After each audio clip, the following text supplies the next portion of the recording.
Where Are We? By Triece B. What did we do wrong?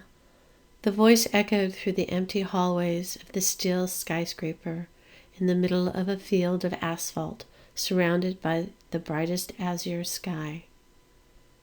No one answered the question. The white and gray muslin pants and tunic top were dirty and worn. Her hands were wrinkled and her hair was white and gray, but more brilliant than her tired clothes. She was athletic and beautiful, but searching too long for answers. She had traveled for months from her home by the ocean to find anyone. She had been meditating on existence and the catastrophic turns of her planet. There had been no births for new life for many years. She was now standing in the one place that was still trying to find the answers to why nothing new had been grown or born or hatched or created. She had created new paintings by the ocean. Her nearest neighbor was inland by 30 miles. She had walked to her home to bring her some crabs she had caught that were healthy and untainted by the tragic. She had old crops of spinach and tomatoes she had traded and shared with others and that she had kept alive. The potatoes were rare and she did not share them. Her neighbor was not there. Her meditation had lasted only a few days, and her old carrier pigeon had returned with the note from her neighbor saying she would welcome her visit, crab and spinach. SQR, her neighbor, had made some new paints from some leaves from a fall tree to trade. Her neighbor said she would be home today. But she had found the paints on SQR's table, but no SQR. She walked around for days to the haunts of SQR, but there were no signs of her. Nothing. She communed with very few people since the tragic. She had had a daughter and a son, but didn't know where they were now. She had had a job in an office building in a city suburb. She had a home and was working hard to retire. She had divorced her husband years before, and her children were both graduating college in the next year or so. She knew about the population issues and the political issues and the sun and the moons and the stars. She knew how the atmosphere was being poisoned. She knew how many of the inhabitants of her planet were suffering and how many minds were turning to mush and were behaving irrationally and incoherently. But history had shown her that many of these things could be corrected and life would go on as it had always gone on. One day she drove to the office and the traffic wasn't bad. She even arrived early to her office and was able to look out the large windows of the 166th floor to see something strange in the sky. A piece of blue hanging roughly amongst the gray, white, brown, orange clouds. In her youth, she had seen the blue sky, but she had almost forgotten what that was. A friend or a lover had once told her that there were still places where there was blue above the ocean. Not everyone had found their way to the office that day. People were missing. She called her daughter at school. Her son was missing. Many men were missing.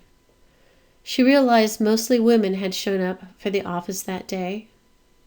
She had known something was wrong, but she went about her day as if it was a regular day. The next day she drove to her job. There were 5 other cars on the road. She could count them. It wasn't hard. Less people had shown up at the office. They had a meeting. There had been no news on the monitor the night before. They turned on the monitor in the meeting, and all that was there was a message. Due to unforeseen circumstances, there will be no more transmissions of any kind. Nothing new. Things are disappearing. The only thing you need to know is that it is tragic. This is only the beginning of the tragic. Then the power went off. They all gathered what they could and began the long trek down the stairs from the 166th floor. On their way down, they met handfuls of other people traveling down the stairs.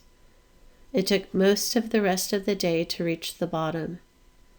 She hugged and said goodbye to her co-workers. No one was coming into work the next day. She went to the grocery store and bought up as much as she could. She drove home on near empty streets. She went to her garden and potted some of her plants and brought them inside. She called her daughter. There was still no sign of her son. Her daughter said that the graduation he was to attend was canceled. She saw the message on the monitor as well. She was scared and didn't know what to do. She had stayed with her boyfriend in her room since her brother had disappeared. "Mom, can you come? I'm scared." "Stay there, sweetie. Give me a day or two to get a truck and pack up some stuff. I should be there in a week or so." But her car would not start the next day. Her neighbors were already gone. She walked to the used car lot. There was a huge container truck that would start. She drove it back to her house and loaded up as much as she could. She went to the gas station, filled up on gas, and then started the drive to her son's and daughter's college by the ocean. There was no one at the gas station to purchase the gas, and along the way there were no cars on the roads, no one in the houses, no one in the stores, and fewer buildings and homes. As she approached the college, she saw a few people riding horses or in cars being pulled by horses or bulls or cows. The people did not look at her as she drove by in her huge container truck that she had set up to live out of, with a bed, a cooler, food stores, water, stores, and plants.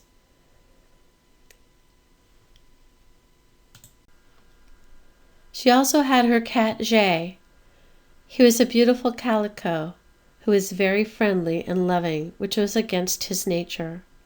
Her dog had disappeared 3 days into the tragic. As she approached the college and her daughter's dorm room, she was surprised at how close the ocean was to the campus. She realized that the ocean had not been this close before the tragic. When she entered her daughter's dorm room, it was empty and too silent. There was a bottle on the windowsill with a rolled-up piece of paper in it.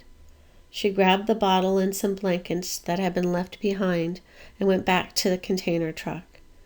She pulled the note out of the bottle and read the lines etched into the paper. "Mom, Alex and I left to go inland and down the coast. The ocean is moving inland, and we don't know how much time we have before the college is underwater. We found some cows from a nearby farm wandering on campus and are roping them to my car that has gas but will not run. We are loading up the car and heading southeast. We heard there was a place down the coast where people were meeting. Our phones stopped working 2 days ago. I love you. Z." Her daughter was still alive. At least she had been. She wondered, why was her truck still running? She had never driven a container truck in her life. She had been scared at first, but she figured she had time to learn how to drive it, and if she was not driving it well, it wouldn't matter very much. There was hardly anyone on the road. She got behind the wheel and started driving southeast, stopping to rest or look for more supplies and sustenance. She made sure to take care of her plants and Jay. She had seen one or two people in cars with animals pulling them. She noticed there were no children, and most of the people didn't look her way or say a word. Most were alone or with one other person or an animal. One time, a woman, older than herself, was stopped on the side of the road. She was handing out bottles of water to the few travelers on the road. She pulled over and asked the woman if she wanted to travel with her. The woman replied, "No, I'm fine. Most people don't stop or say a word. They just pull over and take a bottle of water and move on. You're the first person to say a word to me in so many days. Thank you. I have all I need, and I'm just waiting for my son. I needed to do something to help somehow, so here I am. I think those who don't talk or look are stunned or shocked. They are trying to wrap their minds around what happened. You are different. You actually have a vehicle not being pulled by an animal, and you're not on foot. Do you mind if I give you a photo of my son? Just in case you run across him in your travels. Before our phone stopped working, he texted me that he was on his way. I know he is coming a long way, but I am getting worried. I'm worried that he will be in so much shock, he won't recognize me." "Of course I will. Thank you for the water, and take care." "You too." There had been only two other travelers who reached out for a bottle of water. They both had been in the front of the woman. The weather was getting warmer as she traveled south and east. The ocean was coming in, and cities and houses that once were on the road she traveled seemed to have disappeared too. She knew she would have to find another path soon, since the ocean would soon take over the road she was traveling on. She veered left off the main coastal highway and found a large mansion. No one was there, but someone had been there once. Most of the food and water and comforts were gone, but she found the gray and white muslin outfit and a few other muslin outfits that fit her perfectly. The clothes she had been wearing were all black and dirty, wet and stinky. She had other clothes, but these newfound clothes kept her cool and dry. She also found a note in a bottle on a windowsill. She went back to her truck to read it and to have something to eat. She fed Jay first and watered her plants with some of her bottled water. She read the note.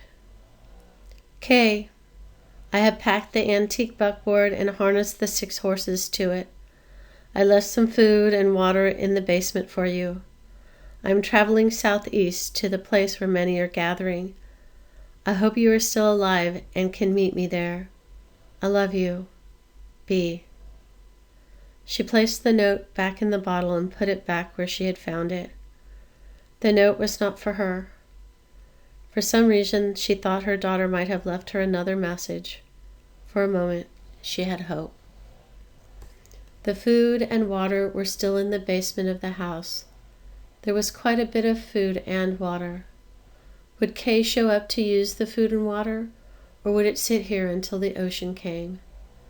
She wasn't sure what to do. She needed more food, but mostly water. She needed the water for Jay and the plants. She had hoped Kay and B would not mind if she took some of the food and water. She left 1/10 of what had been there behind, 2 shells of non-perishable food and 2 jugs of water. She had a feeling Kay would not mind. She had a feeling that Kay had already disappeared. But maybe some other traveler would stop here before the ocean came, and they would have some food and water to survive another few days. The clothes and sustenance were much needed. Sometimes she felt like someone was watching out for her, showing her where to go and helping her find the path ahead. The feeling gave her hope and, sometimes, despair.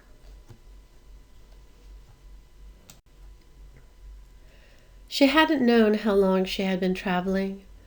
Days turned into night and day again. She rested when she needed to. She thought she would go mad if she did not have her plants and Jay. She had seen no one on the road that she was traveling on for many days. She felt like the last person on earth. She found some canvases and paint in another home and brought them with her. She stopped and painted when the muse struck her. She hadn't painted since she was in college. College was so long ago. College was before job, marriage, children, and divorce. What was the tragic trying to tell her? She thought out loud. She had been saying her thoughts out loud when she felt like hearing another being's voice. She also sang songs to herself. She loved music. She found an old guitar and a book on how to play guitar in another house. She began to teach herself how to play guitar. She had always wanted to learn, but had never had the time. By the time she reached the gathering place, she had learned how to play some chords to songs she knew, and had made up some of her own songs. She had painted about 10 paintings and had a variety of huge plants for sustenance, as well as plenty of food and water.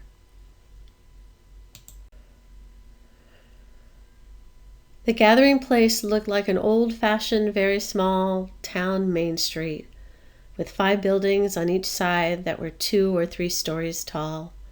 Some of the buildings looked like they had, or at least once had, shops on the bottom floors.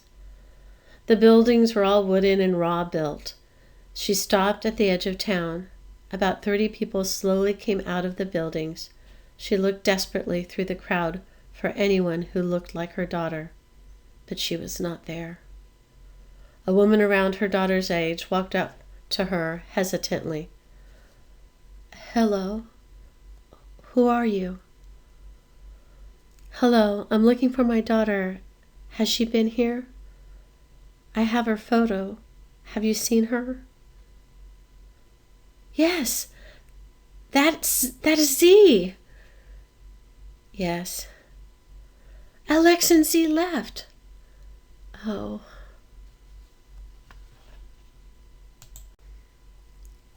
A gentleman in his mid-30s approached her and said, "She went with 8 others to go find the asphalt field in the skyscraper. It is even further southeast." "Why did she leave? She said they would wait here for me." "They are searching for answers. The scientists in the skyscraper have been trying to find an answer to what is happening to our world. Before the monitors stopped working here, we could see the skyscraper and the asphalt field and watch and listen to the scientists and doctors.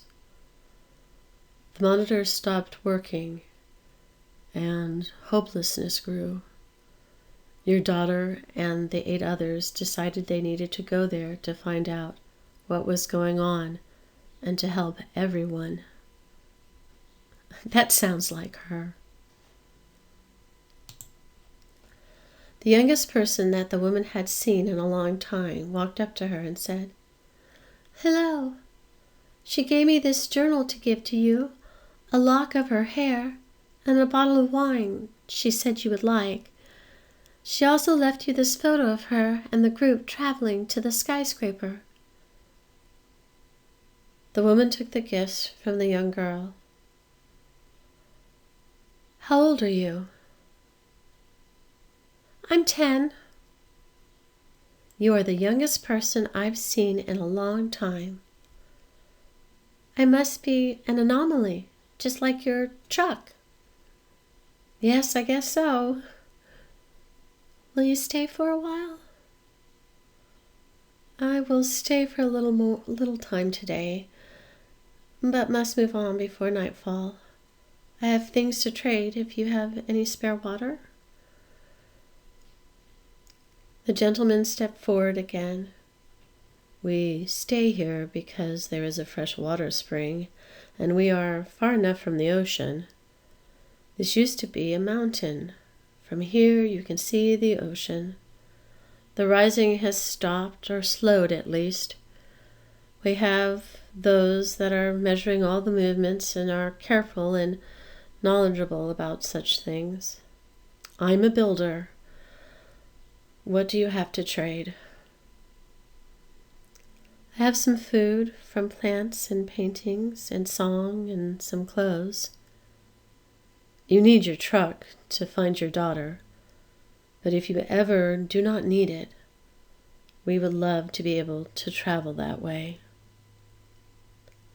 I will think of you when I find my daughter and we find a place to survive. Yes. She traded some paintings and song and clothes. She traded a few of her food from plants. Food from plants they did not have and hoped to seed, but they also gave her food for other plants to seed, and refilled all her empty jugs and watered her plants in jay. She also had a bath for the first time since she had left her home, and a warm meal around a table, talking to other people and hearing their stories. She even shared her bottle of wine. She looked at the photo her daughter had left and recognized another young man in the photo, the water bottle lady's son. She left the town while it was still light out and traveled south and east for many miles before stopping on the side of the road to rest. She had also received some fish from the gathering place people, mostly for jay. She went back to the container and sprawled on her bed with her daughter's book and lock of hair. She sniffed the hair and rubbed it against her cheek. A flood of memories came back to her of her daughter. Her son would appear on occasion, or her dog, or her husband, or a friend, but they all seemed to be fading and disappearing, even in her memory. She could see her daughter clearly, as if she were standing in the container of the truck with her. This lock of hair was a precious gift. She began to read her daughter's book. Each page was a letter to her. Each one talked about traveling and trials and heartache and hope. Each one ended with, "I miss you, Mom. I hope to see you soon. Love always."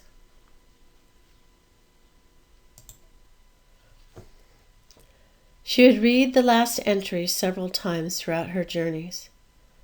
She wove the piece of hair into a scarf to protect and keep it and have it near her face and smell it. She knew if she could still see her daughter clearly through the essence of her hair, her daughter would still be alive. The last entry said, "Mom, I know I said I would wait for you, but information and knowing what to do next is really important for those that are still here. LX, I, and 7 others are leaving tomorrow. We are going to the last place we saw on the monitor that may have answers. The skyscraper in the middle of the asphalt field with the bluest sky. The last time we saw it on the monitor, there were many doctors and scientists showing the rising of the ocean, calculating how many people have gone missing, tracking the youngest to the oldest survivors they have found, noting who amongst them is disappearing, sharing the communications they received from all over the world on the tragic, and finding ways for people to survive. The global warming idea seemed to be part of the reasoning, but could not answer all the questions. The moons have not changed their orbit, but have changed. The sun has not changed. They have looked at gamma rays and were beginning some microscopic cellular inquiries when we lost their signal, or they stopped broadcasting. The youngest person that was surviving was 5 years old. The oldest was 100. They also noticed they could find no pregnant women and could not seem to grow new plants from seeds. Women seemed to be outlasting men. One of the main commentators was married, She had gone to sleep one night next to her husband and had woke up alone. She searched the entire building and he was nowhere. I know you are still alive. I can feel it. I am always afraid I will wake up one morning and Alex will be gone. I love you, Mom. I hope to see you soon. Love always, Z.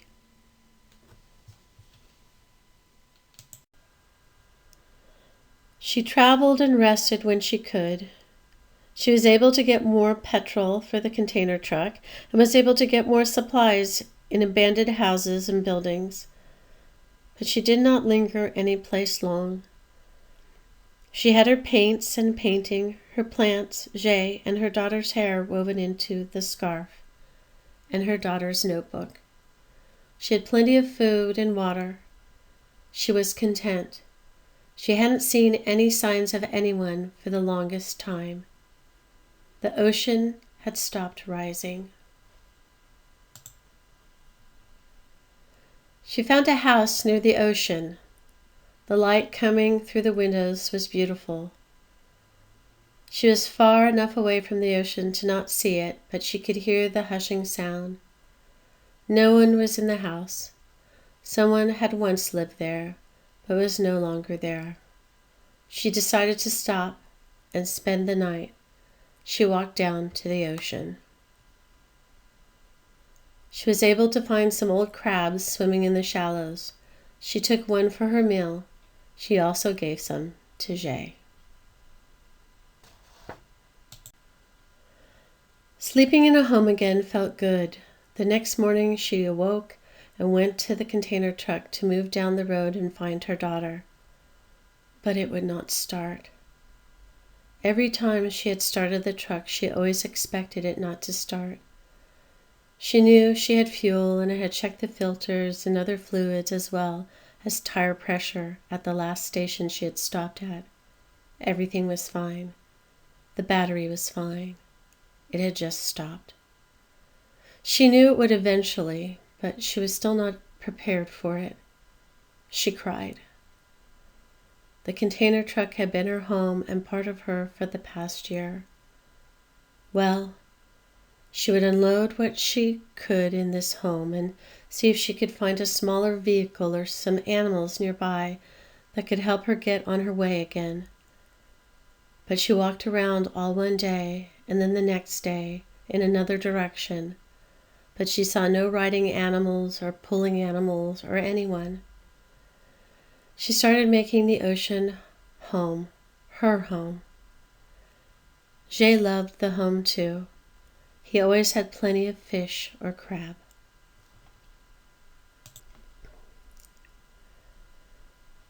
She settled into her home and explored the coast, took care of her plants and painted. On one of her journeys down the coast, she had walked further than she had intended and was sure she would not make it home before dark. So she kept walking and found a house with smoke coming from a chimney. She went to the home anxiously. Would it be another ghost? Would it be someone in shock that could not see her? Would it be someone dangerous who just wants to rape her and take all she owns? She had seen notes and signs along the way of all of these possibilities, but none had happened to her. She knocked on the door. A voice from inside answered. "Hello? Is someone there?" It was a man's voice. "Yes, I have moved into the house up the coast. I walked too far today to get home by nightfall. Would you mind if I spent the night at your home?"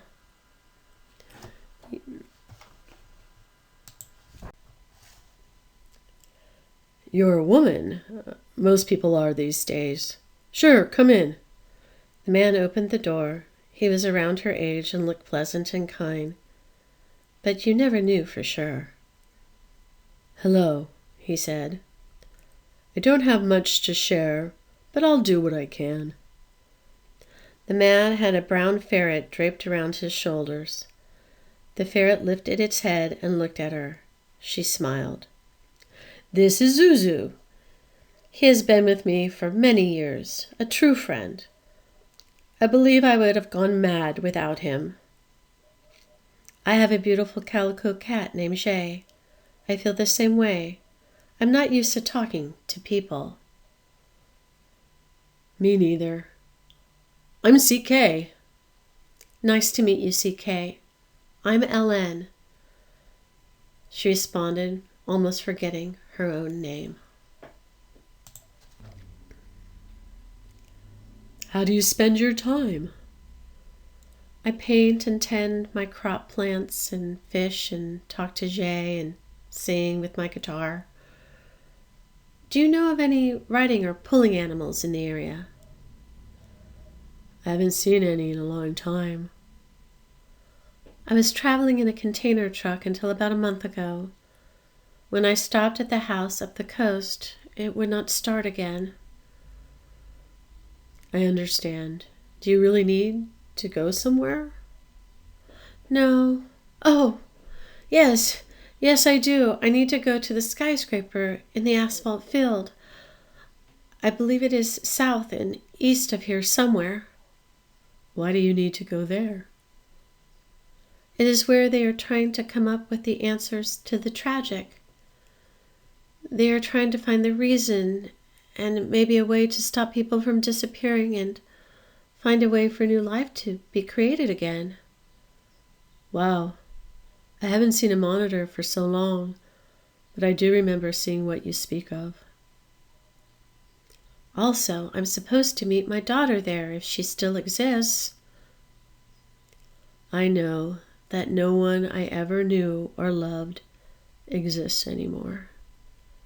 We were all together for a celebration, and then some people weren't. As the days went on, less and less people were. One day I woke up and my wife was not beside me. I looked, but I was not the only one looking or the only one scared. I'm okay. I have some juice and some bread and crab, if you would like something to eat.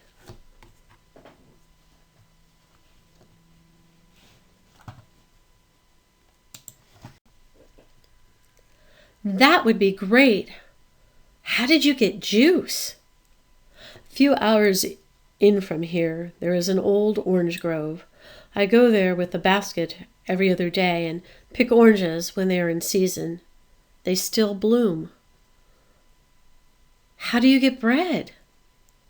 There's another lady further down the coast who has the raw ingredients to make bread. I trade oranges or orange juice with her. It's quite a trip for me, a few days, so I don't go often. She is older and has arthritis in her knees. She has a hard time walking any distance. Good to know. Do you have anything to trade? Yes, I have tomatoes and spinach and a few rare potatoes. I have water. I have paintings and songs and some extra women's clothes. There is a woman who lives inward from you by a day or so. I don't go there often because she doesn't have much to trade and it would be another 2-day journey, but she makes paints from nature. I'm sure she would love to trade. Have you come across or heard about any other people in the area?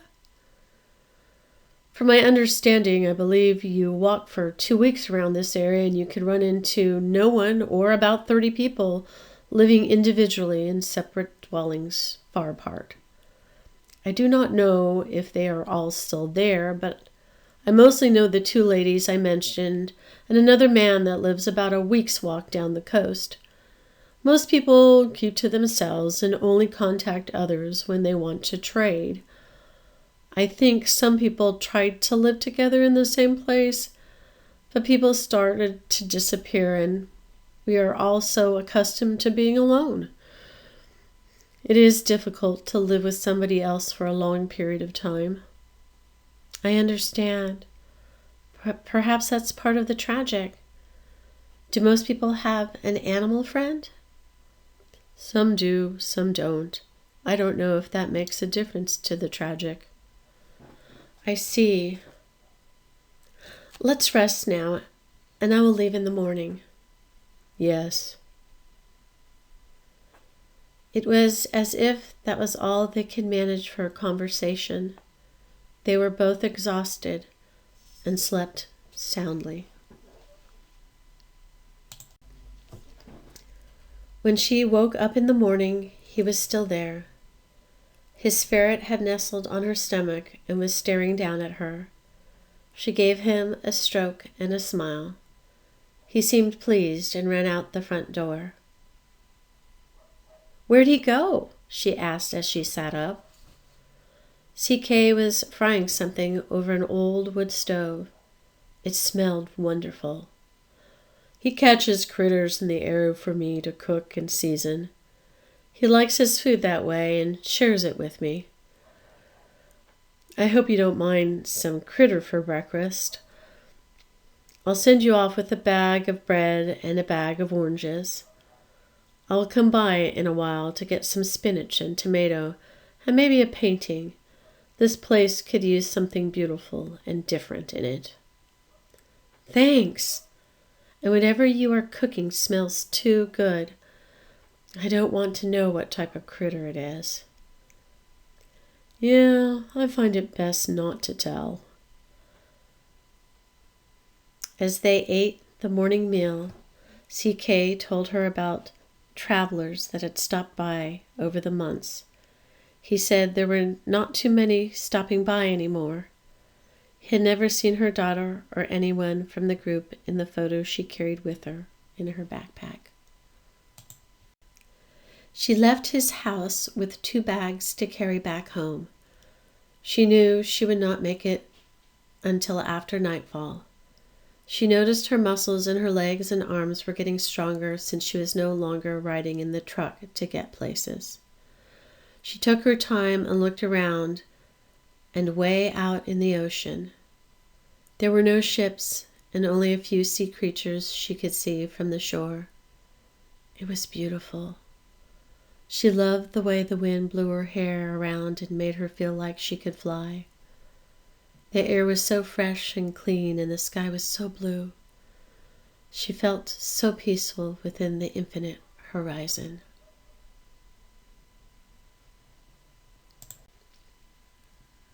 Jay was very upset with her when she had walked through the door. She hadn't meant to be gone so long and had left plenty of food and water for him, but the bowls were now empty. He ignored her at first, but then she filled his water bowl and made dinner for both of them. After they both ate, Jay jumped up next to her on the arm of the small love-seat couch and demanded a pet, and then climbed into her lap and purred. She had missed him too. A week later, she went to the east for about a day and found SQR's house. She had traded for some paints and food items she did not have. She found herself wandering to SQR's once a week or 2. They had great conversations, and SQR loved to hear her sing and play guitar. Besides CK and SQR, she hadn't met anyone else, but she knew there were others from the stories CK and SQR told her.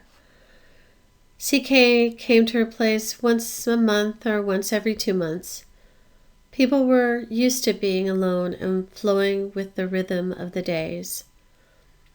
SQR had a cat as well, but it was a female. At one point, SQR came to visit with her cat.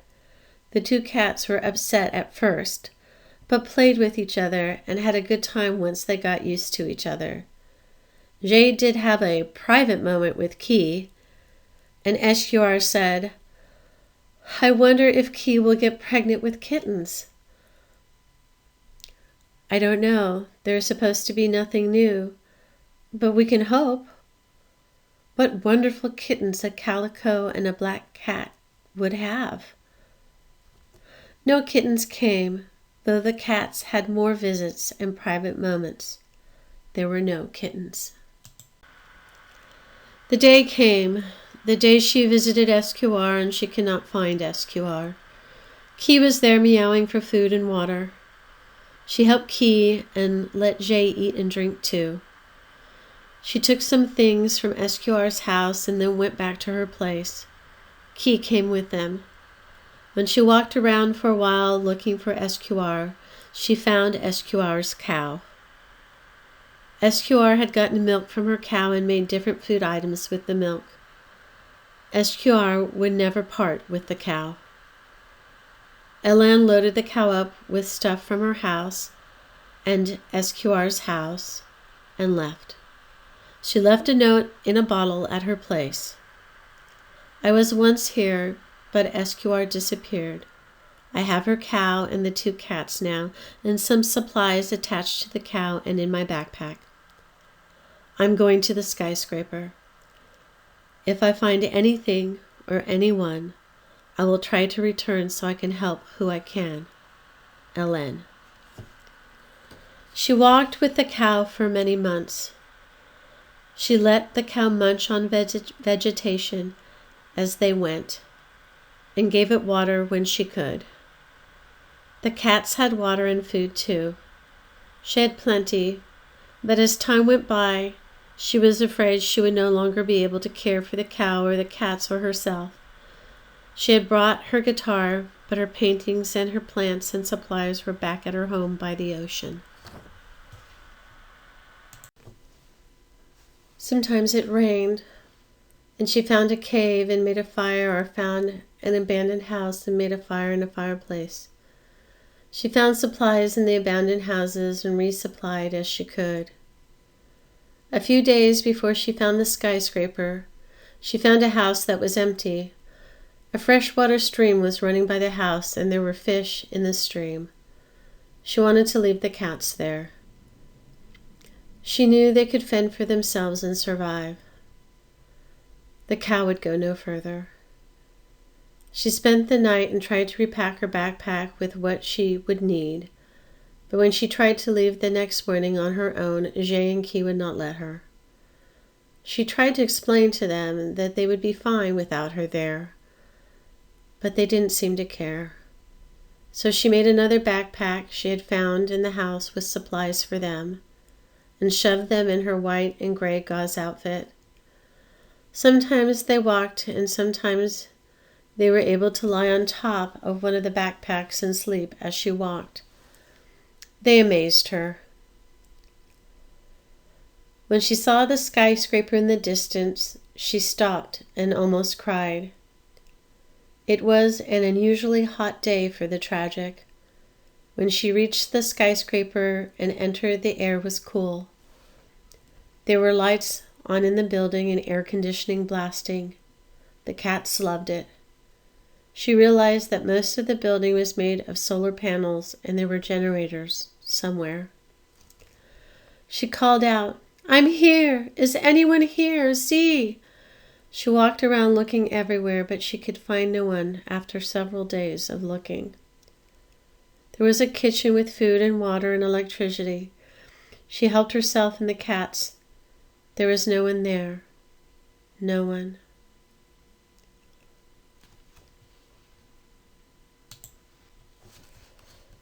What did we do wrong? There was silence. The monitor in the room she was standing in came to life. A voice on the monitor answered, "Nothing." She looked at the monitor. A young woman with blonde hair and blue eyes stared back at her. "This just happened. It was meant to happen," the young woman replied. "Who are you?" The monitor froze, and then the young woman appeared again in a different shirt and said, "Oh, I'm Q. Nice to meet you. How have you survived?" "I kept moving and searching and had my cat Jay. I also had the thought of my daughter and seeing her again." There was another hiccup of the monitor, and Q said, "I see." She took out the photo of the group that had started towards the skyscraper from the gathering place and held it up to the monitor. "Have you seen them?" The image on the monitor jumped around, and Q said, "I can't answer that question." She sighed. Well, did people here find any answers to what the tragic was all about? So far, what we know is that it is a combination of many things. Global warming and certain pollutants in the air that slightly change our genetic makeup over time. Something at the cellular level that started to break down in every living being. The disappearing we haven't been able to witness. It happens when no one is looking. We took blood samples of everyone once a week and tried to see as far as we could, but we noticed no significant change from the original sample all the way up until someone was no longer there. There is no residue, and even the memory of this person fades. But we had photos and items from the person, and that helped keep their image with us. We are wondering if it is an evolutionary process, or if those who said we were just part of something much greater that we can't imagine. Some believe there is a creator of everything here that has just changed the creation, as if we were toys or stories to be manipulated and rewritten. I am more inclined to believe that this is just the next step in an evolutionary process. If you believe in a creator, why not believe in alien beings from another planet kidnapping people and changing our world? I think that is a ridiculous idea, but that is only my thoughts. There are many brilliant people here who have many good theories, but we have no proof for any of these theories. She sighed again. So the people who were the smartest people in the world still did not know what had happened or what was happening. Could you tell me, are there any people in this building besides me? The monitor spit and sputtered, and Q appeared in a different place and outfit. I, or the program that my image is now a part of, has scanned the building, and there are other people still alive in the building. If you go to the first floor, there is a hatch in the room I am standing in. We have had people come to the building and attack those inside and kill them. We have an alarm from anyone approaching. Anyone remaining goes to the secure area in the basement until there is an all-clear signal. Well, I'm not going to kill anyone, and if it's a secure area, I will not be able to get in. Can't you just sound the all clear now? I can once you are by the secure hatch on the first floor. They will see you. If you are still here, and they do not see you, then they will not come out, no matter what I do. How many people are left? My scan determined there were 8 people left in the building. She went to the first floor and found the room Q had been standing in. She found the hatch. Would her daughter be there? Would she recognize any of the 8 people hiding in the basement? Jay and Key came with her. She wanted to go back to her ocean home with her daughter and Alex and live out the rest of her days, painting and playing music and swimming in the ocean. The hatch began to creak open. A young female hand lifted the lid. She immediately knew whose hand was lifting the lid. Z's face appeared through the opening in the floor. Tears ran down her face. "Mom!" The reunion was full of long-lasting hugs, pecking kisses all over faces, and staring at each other in disbelief. The other 7 people came out of the hole and silently watched the spectacle with tears in their eyes for those they knew they would never be reunited with again. No words were spoken. She looked through the crowd for Alex. He was not there. She looked at her daughter with a questioning sadness. Alex vanished a month ago. He had made it so far. I really thought we would both continue, Z said.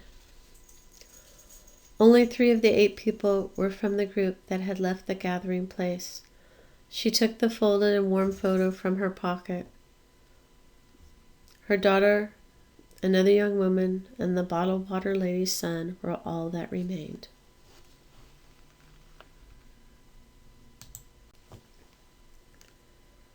Hello, I am Ellen, Z's mom. She took out the photo the water bottle lady had given her and showed it to her son.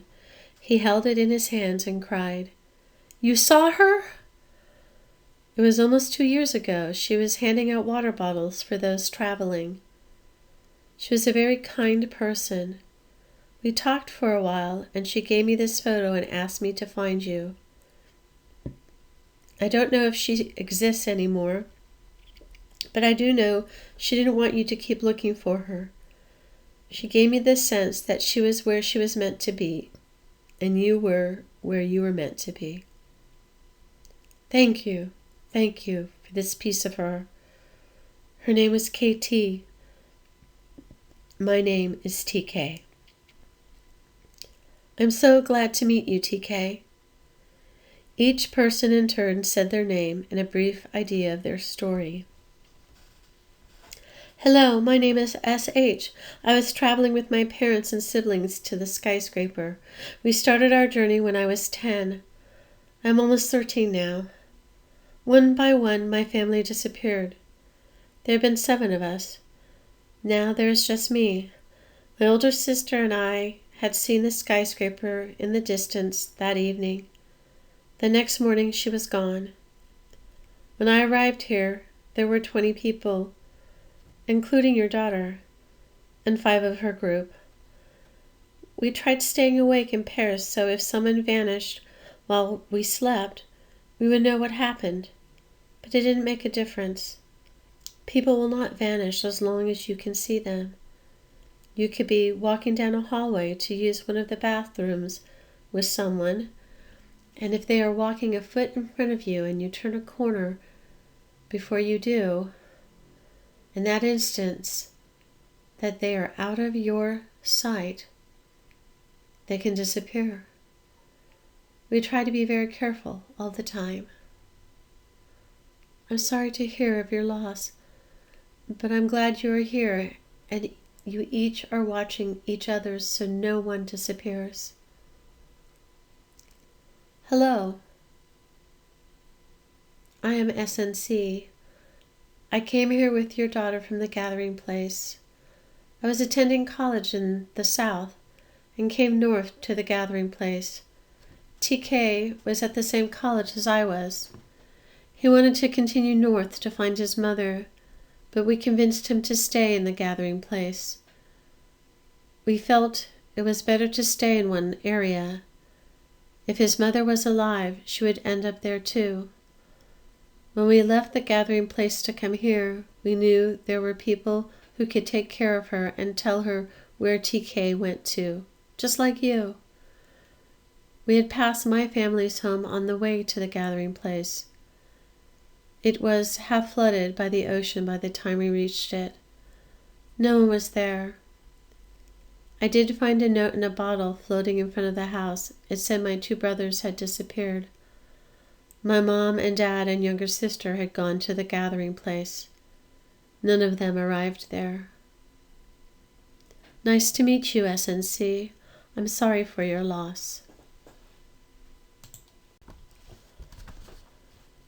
Hello, my name is JSH. I came here with HB to find her mother soon after people started disappearing. I was her college roommate's boyfriend. LB disappeared before any announcements about the tragic. HB told me about TB and where she was and what she was doing. We traveled together here almost 2 years ago. There had to be over 100 people when we arrived here. We watched others disappear and new people arrive. We heard stories about how people were surviving and tried to help find the answers. I comprehend a lot of what HB and TB and Z have explained, but it is beyond the understanding of our world to really put all the pieces together. The most we can do for now is to try to maintain what we do have and learn how to adjust and evolve with the ever-changing world on a daily basis. We were lucky we were here with TB.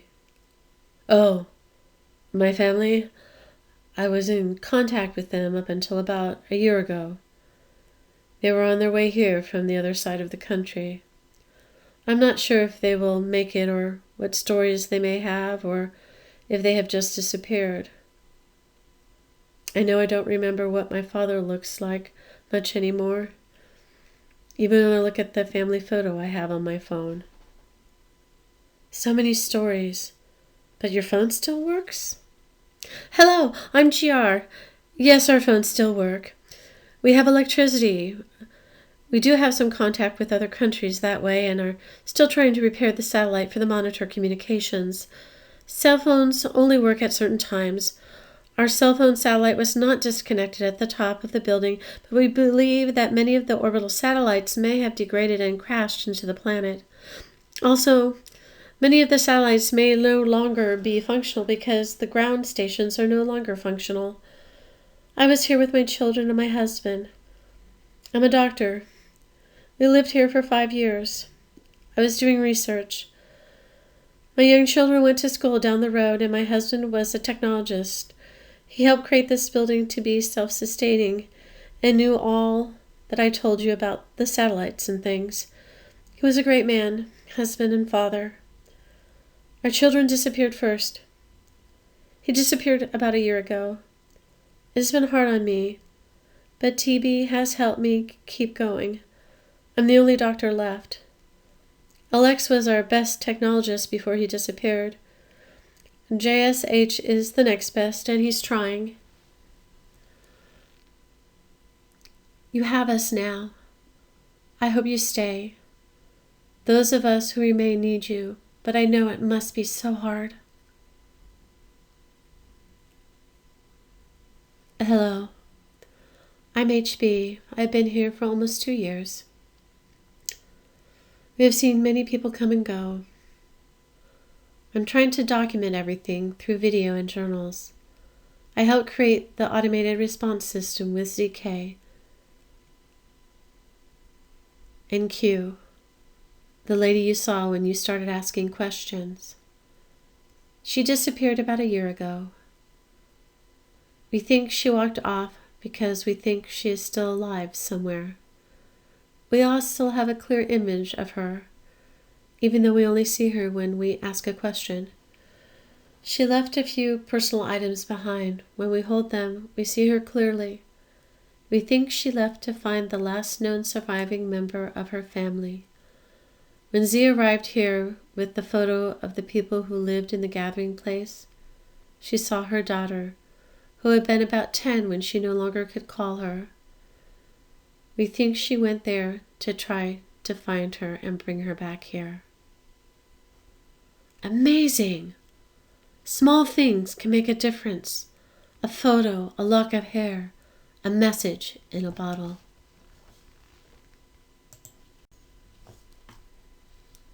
Hello, I'm TB. HB is my daughter.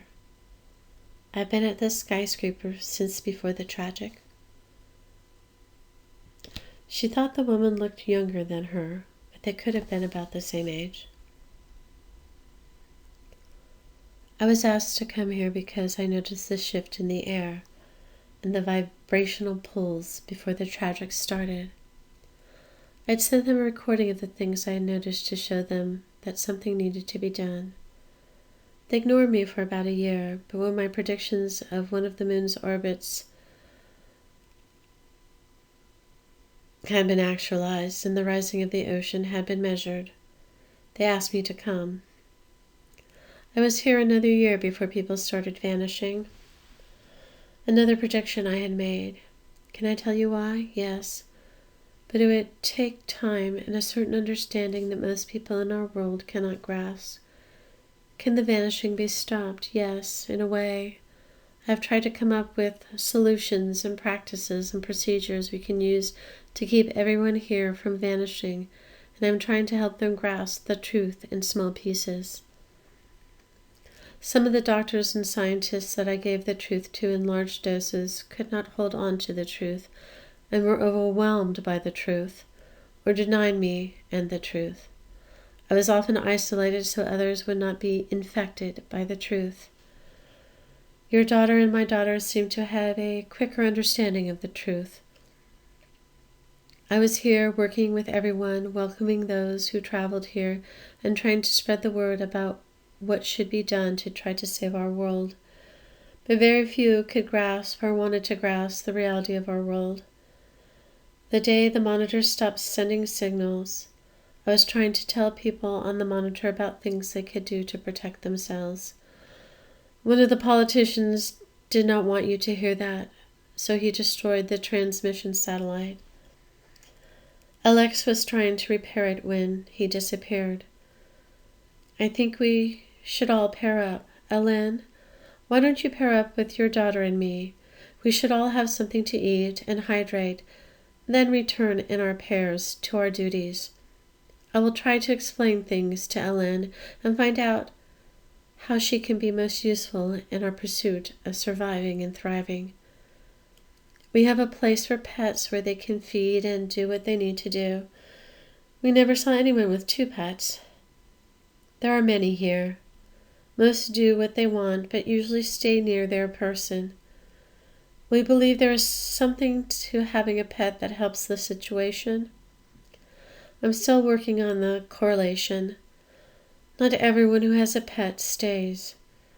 The rules of the tragic are intertwined with many factors and exceptions.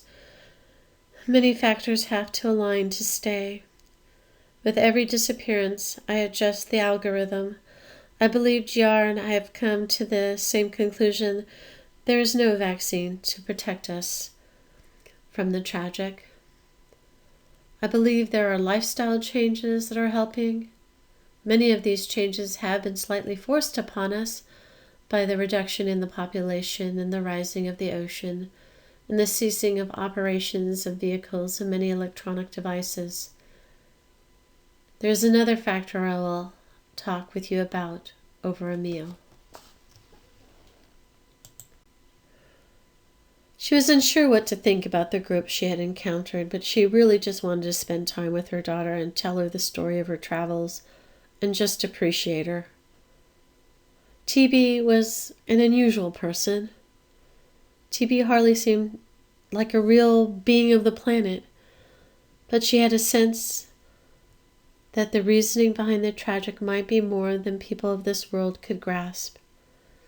Everyone believed you lived, you died, and that was your story. You had so much time to tell your story, then you ceased to exist. Could it be that the time to tell the story of your life had been shortened? The 3 sat down in the main kitchen on the 3rd floor and had sandwiches and water. Ellen was able to share the story of her journey with her daughter and TB. Then TB began to talk. In all my observations, experiments, and research, I have discovered many things. As you heard, as long as someone is with you and you can see you, you will not disappear. The problem is that many people seem to prefer to be alone. Those that have pets have a better chance of not disappearing, but if there is nothing else to keep a person wanting to keep going, they most certainly will disappear. You have told us of your journeys and how you learned guitar and traveled and took care of others in Jay. You told us about your explorations and discoveries. You told us how you started painting again. I even think the fact that your container truck kept going after so many other vehicles had stopped is another sign. You were aware and not in shock as many had become. These are all factors that have kept you here.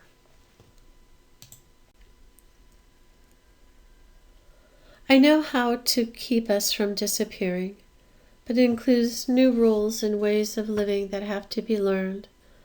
I do not have a cure for the tragic, but I believe we may soon be seeing the end of whatever the tragic is. The vibrations are changing.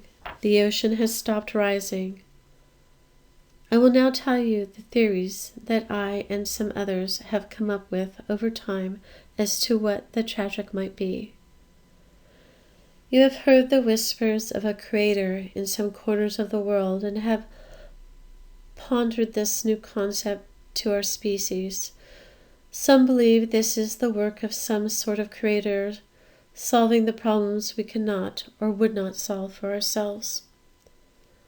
The last blood samples I took did have genetic changes in them, and we can see changes in our own physical nature. The evolution of our world and our species is another possibility. Many of us think that our physical changes are preparing us for our new world, and without these changes we may not survive the new environment. Some believe that the disappearing happens to those who not only are out of sight from another, but also are due to the genetic changes. If a being is not genetically changing and is resistant to the change, they may disappear when they are not validated by the sight of someone accepting the genetic changes.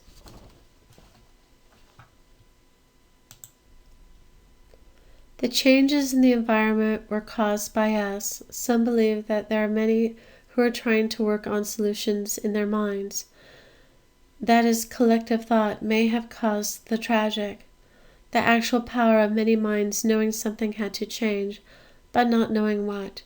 Some believe we created the tragic by abusing our planet and creating a place that would soon be uninhabitable, and with the energy of many minds thinking about something needed to happen in order that the species could continue somehow in some form. Some think there may be alien outside influences. Some think we are finite beings still, just as we have always believed, but that we are part of a story someone else is creating. The stories have changed and we are changing with the story. We have always believed our lives were finite and stories that we were writing ourselves, and perhaps we all decided to change the stories and the time to complete them. There are many theories. She wanted to scream. What she heard TB saying was that the entire philosophy of the species could have been wrong all along, and if we are not to blame, then there is something her planet never thought of, such as a creator, or believed in, such as alien beings from other planets who were to blame. She didn't care about blame. All that mattered was that she found her daughter. Jay was still here, and so was she. They could find a way. Then TB did something strange. TB turned her face away. TB looked at you, the listener, and she said, to you, the listener, I don't have all the answers. What do you think? How did we get here? What did we do wrong?